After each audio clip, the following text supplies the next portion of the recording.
ನಮಸ್ಕಾರ. ಮುಖ್ಯಾಂಶಗಳು. ಜಾಗತಿಕ ಮಟ್ಟದ ವೈಬ್ರೆಂಟ್ ಗುಜರಾತ್ ಶೃಂಗಸಭೆ ಗಾಂಧಿನಗರದಲ್ಲಿ ಆರಂಭ. ಪ್ರಧಾನಿ ನರೇಂದ್ರ ಮೋದಿ ಭಾಗಿ. ರಾಜಕೀಯ ಬೆಳವಣಿಗೆ ಹಿನ್ನೆಲೆ ಬೆಂಗಳೂರಿನಲ್ಲಿಂದು ಮಹತ್ವದ ಕಾಂಗ್ರೆಸ್ ಶಾಸಕಾಂಗ ಪಕ್ಷದ ಸಭೆ.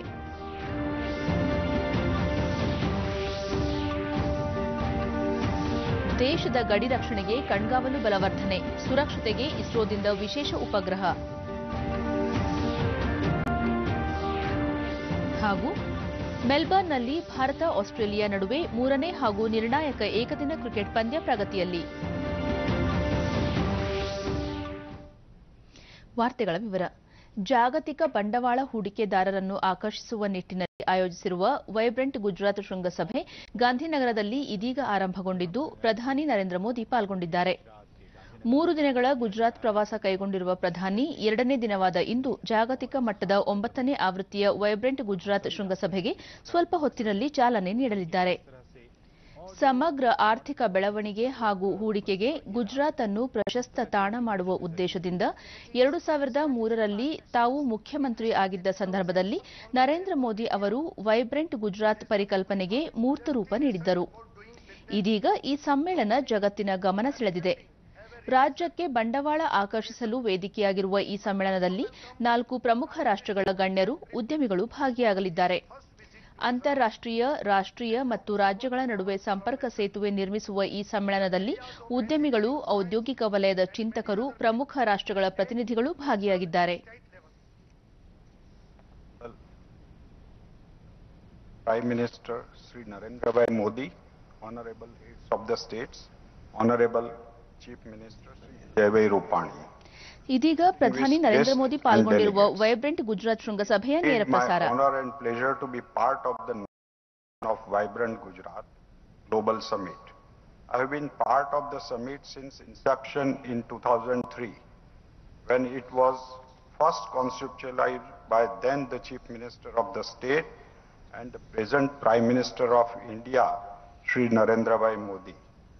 I have seen in growing from simple promotion of investment in the state to a global event focusing not just on showcasing all-round progress of Gujarat, but also as a platform for brainstorming of global socio-economic and environmental issues.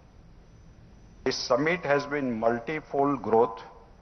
The first edition was attended by 500 delegates, and the 9th edition has approximately more than 30,000 delegates. ರಾಜ್ಯದಲ್ಲಿ ಇತ್ತೀಚಿನ ರಾಜಕೀಯ ಬೆಳವಣಿಗೆಗಳ ಹಿನ್ನೆಲೆಯಲ್ಲಿ ಕಾಂಗ್ರೆಸ್ನ ಶಾಸಕಾಂಗ ಪಕ್ಷದ ಸಭೆ ಬೆಂಗಳೂರಿನಲ್ಲಿಂದು ನಡೆಯಲಿದೆ.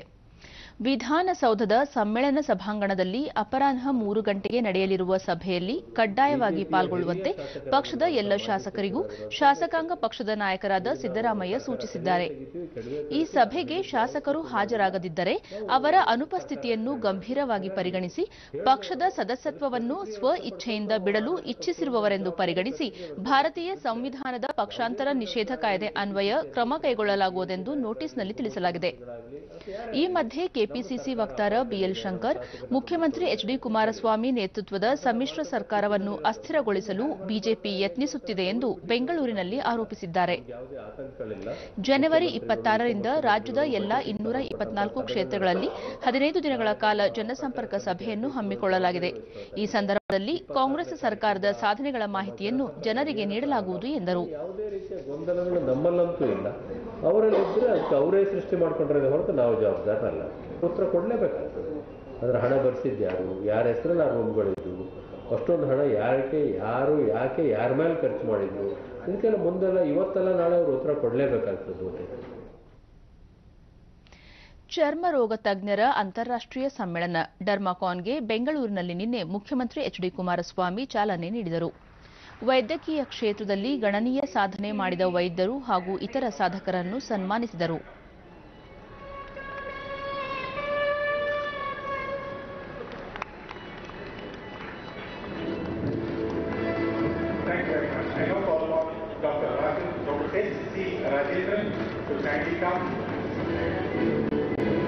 ಬಳಿಕ ಬಡ ವರ್ಗದ ಜನರಿಗೆ ಕೇಂದ್ರದ ಆಯುಷ್ಮಾನ್ ಭಾರತ ಹಾಗೂ ರಾಜ್ಯ ಸರ್ಕಾರದ ಆರೋಗ್ಯ ಕರ್ನಾಟಕ ಯೋಜನೆಗಳು ಆರೋಗ್ಯ ರಕ್ಷಣೆಗೆ ಪೂರಕವಾಗಿದ್ದು ಉಚಿತವಾಗಿ ಸೇವೆ ಲಭ್ಯವಾಗುತ್ತಿದೆ ಎಂದರು. ಚರ್ಮ ರೋಗದ ಬಗ್ಗೆ ಜಾಗೃತಿ ಹಾಗೂ ಚಿಕಿತ್ಸಾ ಶಿಬಿರಗಳನ್ನು ಆಯೋಜಿಸುತ್ತಿರುವ ಸಂಸ್ಥೆಗಳ ಸೇವೆ ಶ್ಲಾಘನೀಯ ಎಂದು ತಿಳಿಸಿದರು. ವೈದ್ಯರು, ವಿವಿಧ ಕ್ಷೇತ್ರಗಳ ತಜ್ಞರು ಭಾಗವಹಿಸಿದ್ದರು.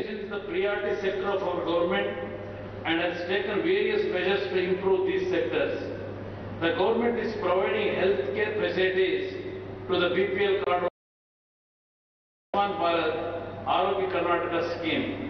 I urge the young doctors present here to provide free treatment by the way of conducting free health camps in rural areas to benefit the poorer section of the society.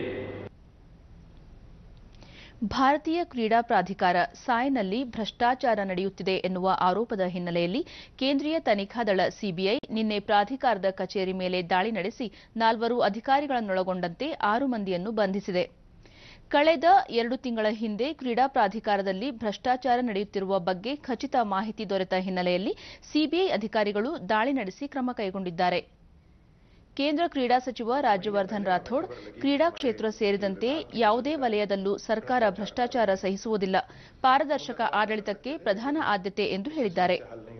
ಪ್ರಾಧಿಕಾರದ ಅಧಿಕಾರಿಗಳು ಭ್ರಷ್ಟಾಚಾರ ನಡೆಸುತ್ತಿರುವ ಕುರಿತು ಮಾಹಿತಿ ದೊರೆತ ನಂತರ ಸಂಬಂಧಪಟ್ಟವರ ಮೇಲೆ ತನಿಖಾ ಸಂಸ್ಥೆಯ ಗಮನಕ್ಕೆ ತರಲಾಯಿತು ಎಂದು ಅವರು ಸ್ಪಷ್ಟಪಡಿಸಿದ್ದಾರೆ. महीनों की जांच के बाद आज एक रेड करके खेल विभाग के कुछ अधिकारियों को गिरफ्तार करा है. वो अपनी जांच को सही अंजाम तक लेकर जाएं, यही हमारी उम्मीद है.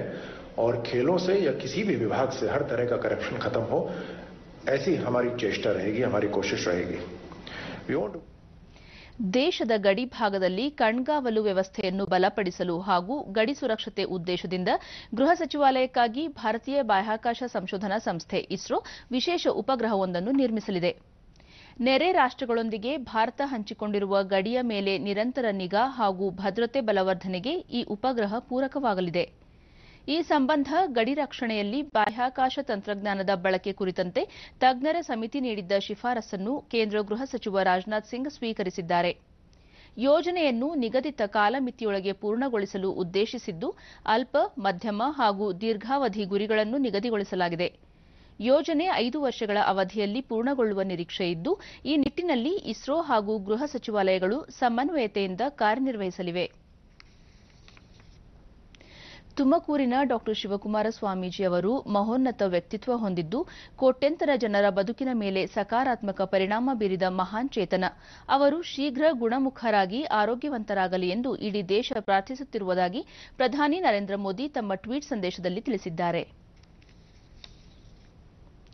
ರಾಜ್ಯ ಸಂಸದೀಯ ವ್ಯವಹಾರಗಳ ಇಲಾಖೆ ವತಿಯಿಂದ ಪದವಿ ಪೂರ್ವ ಕಾಲೇಜು ವಿದ್ಯಾರ್ಥಿಗಳಿಗಾಗಿ ಬೆಂಗಳೂರಿನಲ್ಲಿ ಏರ್ಪಡಿಸಿದ್ದ ಯುವ ಸಂಸತ್ ಸ್ಪರ್ಧೆಯ ಕಾರ್ಯಕ್ರಮಕ್ಕೆ ಸಂಸದೀಯ ವ್ಯವಹಾರಗಳ ಇಲಾಖೆಯ ಕಾರ್ಯದರ್ಶಿ ಕೆ. ದ್ವಾರಕಾನಾಥ್ ಬಾಬು ಚಾಲನೆ ನೀಡಿದರು.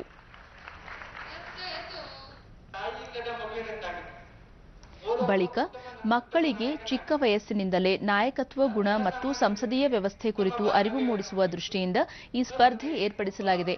ಪ್ರತಿಯೊಬ್ಬ ವಿದ್ಯಾರ್ಥಿಯಲ್ಲೂ ಒಂದು ಶಕ್ತಿ ಇದೆ, ಅದನ್ನು ಸಮರ್ಥವಾಗಿ ಬಳಸಿಕೊಂಡರೆ ಉತ್ತಮ ನಾಯಕನಾಗಿ ಹೊರಹೊಮ್ಮಬಹುದು ಎಂದು ಹೇಳಿದರು.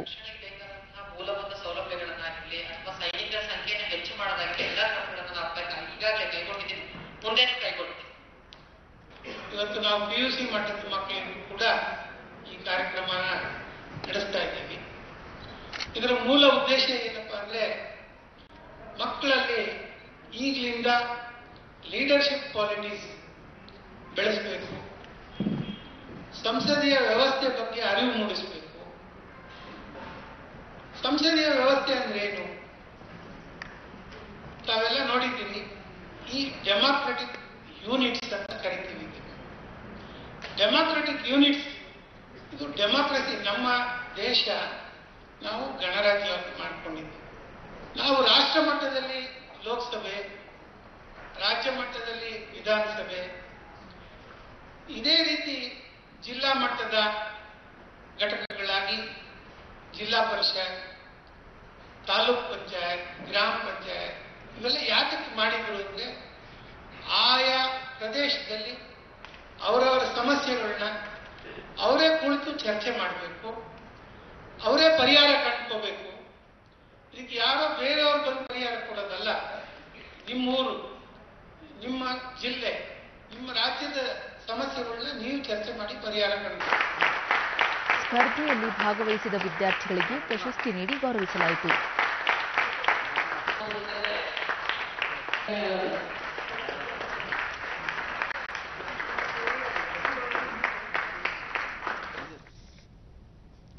ಲೋಕಸಭೆ ಚುನಾವಣೆ ಸಮೀಪಿಸುತ್ತಿರುವ ಹಿನ್ನೆಲೆಯಲ್ಲಿ ಮೈಸೂರು ಜಿಲ್ಲೆಯ ಮತದಾರರ ಪಟ್ಟಿಯನ್ನು ಜಿಲ್ಲಾಧಿಕಾರಿ ಅಭಿರಾಮ್ ಜಿ ಶಂಕರ್ ನಿನ್ನೆ ಬಿಡುಗಡೆ ಮಾಡಿದರು. ಮತದಾರರ ಪಟ್ಟಿ ಬಿಡುಗಡೆ ಮಾಡಿ ವಿವರ ನೀಡಿದ ಅವರು ಮತದಾರರು ತಮ್ಮ ಹೆಸರು ಖಾತ್ರಿಪಡಿಸಿಕೊಳ್ಳುವಂತೆ ಮನವಿ ಮಾಡಿದರು. ಜನವರಿ 1, 2019ರ ಅವಧಿಗೆ ಜಿಲ್ಲೆಯಲ್ಲಿ 24,65,102 ಮಂದಿ ಮತದಾರರು ಪಟ್ಟಿಗೆ ಸೇರ್ಪಡೆಯಾಗಿದ್ದು, ಈ ಪೈಕಿ 12,30,648 ಮಹಿಳಾ ಮತದಾರರು ದಾಖಲಾಗಿರುವುದು ವಿಶೇಷ ಸಂಗತಿ ಎಂದರು. ಮೈಸೂರು ಜಿಲ್ಲಾ ವ್ಯಾಪ್ತಿಗೆ 11 ವಿಧಾನಸಭಾ ಕ್ಷೇತ್ರಗಳು ಒಳಪಡಲಿದ್ದು, ವಿವಿಧ ಕ್ಷೇತ್ರಗಳಲ್ಲಿರುವ ಮತದಾರರ ವಿವರಗಳನ್ನು ನೀಡಿದರು. ಈ ಮಧ್ಯೆ ಯುವ ಮತದಾರರ ಸೇರ್ಪಡೆ ಹಾಗೂ ಲೋಪಗಳ ತಿದ್ದುಪಡಿಗೆ ಚುನಾವಣೆಗೆ 2 ವಾರ ಇರುವವರೆಗೂ ಅವಕಾಶವಿರುತ್ತದೆ. ಸಾರ್ವಜನಿಕರ ಅನುಕೂಲಕ್ಕಾಗಿ ಜಿಲ್ಲಾ ನಿಯಂತ್ರಣ ಕೊಠಡಿ ತೆರೆಯಲಾಗಿದ್ದು, ಮತದಾರರ ಪಟ್ಟಿಗೆ ಸಂಬಂಧಿಸಿದಂತೆ 1590 ಸಂಖ್ಯೆಗೆ ಕರೆ ಮಾಡಿ ಮಾಹಿತಿ ಪಡೆಯಬಹುದು. ceo.karnataka.kar.nic.in ವೆಬ್ಸೈಟ್ ಮೂಲಕ ಈಗಾಗಲೇ ನೋಂದಣಿಯಾಗಿರುವವರು ತಮ್ಮ ಹೆಸರು, ವಿಳಾಸವನ್ನು ಖಚಿತಪಡಿಸಿಕೊಳ್ಳಬಹುದು ಎಂದರು. ಜಿಲ್ಲೆಯ ಪಿರಿಯಾಪಟ್ಟಣ ತಾಲೂಕಿನಲ್ಲಿ 235 ಮತಗಟ್ಟೆ, ಕೆಆರ್ ನಗರ 252, ಹುಣಸೂರು 274, ಎಚ್ಡಿ ಕೋಟೆ 284, ನಂಜನಗೂಡು 251, ಚಾಮುಂಡೇಶ್ವರಿ 338, ಕೃಷ್ಣರಾಜ 270, ಚಾಮರಾಜ 245, ನರಸಿಂಹರಾಜ 282, ವರುಣ 263 ಮತ್ತು ಟಿ ನರಸೀಪುರ ಕ್ಷೇತ್ರದಲ್ಲಿ 227 ಮತಗಟ್ಟೆಗಳನ್ನು ಸ್ಥಾಪಿಸಲಾಗಿದೆ ಎಂದು ಅಭಿರಾಮ್ ಶಂಕರ್ ವಿವರಿಸಿದರು. ಮತ ದಾಖಲೆ ಮಾಡಲಿಕ್ಕೆ ಅವಕಾಶ ಇದೆ ಅಂತ ಇರುವುದಿಲ್ಲ. ಹೊಸ ಮತದಾರರ ಪಟ್ಟಿಯಲ್ಲಿ ಹೆಸರಿದ್ದರೆ ಮಾತ್ರ ಅವಕಾಶ ಸಿಗ್ತದೆ. ಹಾಗಾಗಿ ಕಡ್ಡಾಯವಾಗಿ ಎಲ್ಲರೂ ಕೂಡ ತಮ್ಮ ಹೆಸರುಗಳನ್ನು ಮತದಾರರ ಪಟ್ಟಿಯಲ್ಲಿ ಇದೆಯಾ ಇಲ್ವಾ ಅನ್ನೋ ವಿಚಾರವನ್ನು ಖಚಿತಪಡಿಸಿಕೊಳ್ಳಬೇಕು. ಚಿತ್ರದುರ್ಗದ ಎಸ್ಜೆಎಂ ಡೆಂಟಲ್ ಕಾಲೇಜಿನಲ್ಲಿ ನಿನ್ನೆ ರಾಜ್ಯ ಪತ್ರಗಾರ ಇಲಾಖೆ, ಜಗದ್ಗುರು ಮುರುಘರಾಜೇಂದ್ರ ಮಹಿಳಾ ವಿಶ್ವವಿದ್ಯಾಲಯ ಸಹಯೋಗದಲ್ಲಿ 2 ದಿನಗಳ ಕಾಲ ಆಯೋಜಿಸಿದ್ದ ಐತಿಹಾಸಿಕ ದಾಖಲೆಗಳು ಮತ್ತು ಛಾಯಾಚಿತ್ರ ಪ್ರದರ್ಶನವನ್ನು ಮುರುಘಾ ಮಠದ ಡಾ ಶಿವಮೂರ್ತಿ ಮುರುಘಾ ಸ್ವಾಮೀಜಿ ಉದ್ಘಾಟಿಸಿದರು. ಜಿಲ್ಲೆಯ ವಿವಿಧ ಶಾಲಾ ಕಾಲೇಜು ವಿದ್ಯಾರ್ಥಿಗಳು ಹಾಗೂ ಉಪನ್ಯಾಸಕರು, ಸಾರ್ವಜನಿಕರು ಪ್ರದರ್ಶನವನ್ನು ವೀಕ್ಷಿಸಿದರು.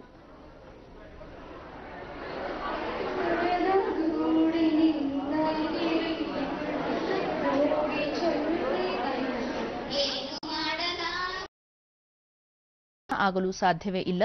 ಕೆಲವರು ಇತಿಹಾಸವನ್ನು ಪುರಾಣವಾಗಿ ಬದಲಿಸಲು ಹೊರಟಿರುವುದು ವಿಷಾದನೀಯ. ಪುರಾಣಕ್ಕೆ ಕಲ್ಪನೆ, ಊಹೆಗಳೇ ಆಧಾರ. ಆದರೆ ಇತಿಹಾಸಕ್ಕೆ ಸ್ಪಷ್ಟತೆ, ನಿಖರತೆ ಹಾಗೂ ತನ್ನದೇ ಆದ ಚೌಕಟ್ಟು ಇರುತ್ತದೆ, ಸತ್ಯಕ್ಕೆ ಸಮೀಪವಾಗಿರುತ್ತದೆ ಎಂದು ತಿಳಿಸಿದರು. ಪುರಾಣ ಇತಿಹಾಸ ಆಗಲಿಕ್ಕೆ ಸಾಧ್ಯ. ಈ ಪುರಾಣಕ್ಕೆ ಮೂಲ ದ್ರವ್ಯ, ಮೂಲ ವಸ್ತು ಯಾವುದು ಅಂತಂದ್ರೆ ಕಲ್ಪನೆ, ಊಹೆಗಳು. ಪುರಾಣ ಲೋಕ ಅದು ಒಂದು ಹಂತದಲ್ಲಿ ಕಲ್ಪನಾ ಲೋಕ. ಯಾರು ಬೇಕಾದರೂ ನೀವು ಊಹೆಗಳನ್ನ ಮಾಡಬಹುದು, ಊಹಿಸ್ಕೋಬಹುದು. ನೀವು ಹೇಗೆ ಊಹಿಸ್ಕೊಳ್ತೀರೋ ಹಾಗೆ ನೀವುಗಳು ಕಲ್ಪನೆಗಳನ್ನು ಪಡ್ಕೊಂತ ಹೋಗ್ತಾರೆ. ವಿದ್ಯಾರ್ಥಿಗಳಲ್ಲಿ ಮತ್ತು ನಂತರ ರಾಜ್ಯ ಪತ್ರಗಾರ ಇಲಾಖೆ ಸಹಾಯಕ ಪತ್ರಪಾಲಕ ಎಚ್ಎಲ್ ಮಂಜುನಾಥ್, ಇತಿಹಾಸವನ್ನು ವೈಜ್ಞಾನಿಕವಾಗಿ ಸಂಶೋಧಿಸಿ ಪುನರ್ರಚಿಸಿ ಮುಂದಿನ ಪೀಳಿಗೆಗೆ ಇತಿಹಾಸದ ಮಹತ್ವ ತಿಳಿಸಲು ಈ ಪ್ರದರ್ಶನ ಸಹಕಾರಿ. ವಿದ್ಯಾರ್ಥಿಗಳು, ಉಪನ್ಯಾಸಕರು, ಸಂಶೋಧಕರಿಗೆ ಪ್ರದರ್ಶನದಿಂದ ತುಂಬಾ ಅನುಕೂಲವಾಗಲಿದೆ ಎಂದರು. ಇತಿಹಾಸ ಸಂಶೋಧಕ ಡಾ ಬಿ ರಾಜಶೇಖರ್ ಮಾತನಾಡಿ, ಈ ಛಾಯಾಚಿತ್ರ ಪ್ರದರ್ಶನ ಶೈಕ್ಷಣಿಕ ಮೌಲ್ಯವುಳ್ಳದ್ದಾಗಿದೆ. ಇತಿಹಾಸ ಅರಿಯಲು ಇಲ್ಲಿ ದಾಖಲೆಗಳ ಭಂಡಾರವೇ ಇದೆ. ಇದು ಎಲ್ಲರಿಗೂ ಅನುಕೂಲವಾಗಲಿದೆ ಎಂದರು. ವಿದ್ಯಾರ್ಥಿನಿ ಶ್ವೇತಾ, ಈ ಪ್ರದರ್ಶನದಿಂದ ಇತಿಹಾಸದ ಬಗ್ಗೆ ಹೆಚ್ಚು ವಿಷಯಗಳು ತಿಳಿದುಕೊಳ್ಳಲು ಅನುಕೂಲವಾಗಿದೆ. ಕಸೂತಿ, ನೇಯ್ಗೆ ಕುರಿತು ಹಾಗೂ ಮೈಸೂರು ಅರಸರ ದಸರಾ ದರ್ಬಾರ್ ಕುರಿತು ಛಾಯಾಚಿತ್ರಗಳ ಪ್ರದರ್ಶನ ಅತ್ಯಾಕರ್ಷಕವಾಗಿತ್ತು ಎಂದರು. ಭಾರತ ಹಾಗೂ ಆಸ್ಟ್ರೇಲಿಯಾ ನಡುವಿನ 3ನೇ ಹಾಗೂ ಅಂತಿಮ ಏಕದಿನ ಕ್ರಿಕೆಟ್ ಪಂದ್ಯ ಮೆಲ್ಬರ್ನ್ ಅಂಗಳದಲ್ಲಿ ಪ್ರಗತಿಯಲ್ಲಿದೆ. ಟಾಸ್ ಗೆದ್ದು ಭಾರತ ಫೀಲ್ಡಿಂಗ್ ಆಯ್ದುಕೊಂಡಿದೆ. 3 ಪಂದ್ಯಗಳ ಏಕದಿನ ಸರಣಿಯಲ್ಲಿ ಈಗಾಗಲೇ ಉಭಯ ತಂಡಗಳು 1-1 ಸಮಬಲ ಸಾಧಿಸಿದ್ದು, ಸರಣಿಯ ನಿರ್ಣಾಯಕ ಪಂದ್ಯ ಇದಾಗಿರುವುದರಿಂದ ತೀವ್ರ ಕುತೂಹಲ ಉಂಟುಮಾಡಿದೆ. ಪಂದ್ಯ ಗೆದ್ದು ಸರಣಿ ಕೈವಶ ಮಾಡಿಕೊಳ್ಳುವ ಉತ್ಸಾಹದಲ್ಲಿ ಎರಡೂ ತಂಡಗಳು ಹೋರಾಟ ನಡೆಸುತ್ತಿವೆ. ಟೆಸ್ಟ್ ಸರಣಿ ಗೆದ್ದು ಐತಿಹಾಸಿಕ ಸಾಧನೆ ಮಾಡಿರುವ ಭಾರತ ಏಕದಿನ ಸರಣಿಯನ್ನು ತನ್ನ ತೆಕ್ಕೆಗೆ ಹಾಕಿಕೊಳ್ಳುವ ತುಡಿತದಲ್ಲಿದೆ. ಇತ್ತೀಚಿನ ವರದಿ ಬಂದಾಗ ಆಸ್ಟ್ರೇಲಿಯಾ 41 ಓವರ್ಗಳಲ್ಲಿ 6 ವಿಕೆಟ್ ನಷ್ಟಕ್ಕೆ 193 ರನ್ ಗಳಿಸಿ ಆಡುತ್ತಿದೆ. Pat Cummins, because he'll give you runs at 8 as well. Yep. Then you've got a slogger in Stark at 9. Yep. That's one of the weaknesses. ಇದೀಗ ಪಂದ್ಯದ ನೇರ ಪ್ರಸಾರ. That your batting ends at 7. It's something India have got to figure out as well. Yep. What to do with 8, 9, 10, 11. Charles back. Well, Cummins and Stark will make a huge difference at 8 and 9 with their, their batting there. It's very handy. Right, does Hanscom take a chance here? Does he just knock the ball around? 9 overs. Well, he's a good player of spin. I think he'll be looking here to get a boundary. I think over cover Virat Kohli either side of him or just in the gap of mid-wicket will be his 2 spots. ಕೊನೆಯಲ್ಲಿ ಮತ್ತೊಮ್ಮೆ ಮುಖ್ಯಾಂಶಗಳು. ಜಾಗತಿಕ ಮಟ್ಟದ vibrant Gujarat ಶೃಂಗಸಭೆಗೆ ಗಾಂಧಿನಗರದಲ್ಲಿ ಪ್ರಧಾನಿ ನರೇಂದ್ರ ಮೋದಿ ಚಾಲನೆ.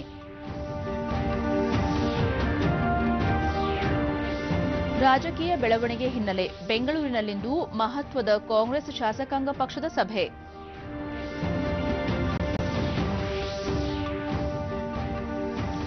ದೇಶದ ಗಡಿ ರಕ್ಷಣೆಗೆ ಕಣ್ಗಾವಲು ಬಲವರ್ಧನೆ, ಸುರಕ್ಷತೆಗೆ ಇಸ್ರೋದಿಂದ ವಿಶೇಷ ಉಪಗ್ರಹ. ಹಾಗೂ ಮೆಲ್ಬರ್ನ್ನಲ್ಲಿ ಭಾರತ ಆಸ್ಟ್ರೇಲಿಯಾ ನಡುವೆ 3ನೇ ಹಾಗೂ ನಿರ್ಣಾಯಕ ಏಕದಿನ ಕ್ರಿಕೆಟ್ ಪಂದ್ಯ ಪ್ರಗತಿಯಲ್ಲಿ. ನಮ್ಮ ಮುಂದಿನ ವಾರ್ತಾ ಪ್ರಸಾರ ಮಧ್ಯಾಹ್ನ 1 ಗಂಟೆಗೆ ಚಂದನದಲ್ಲಿ. ನಮಸ್ಕಾರ.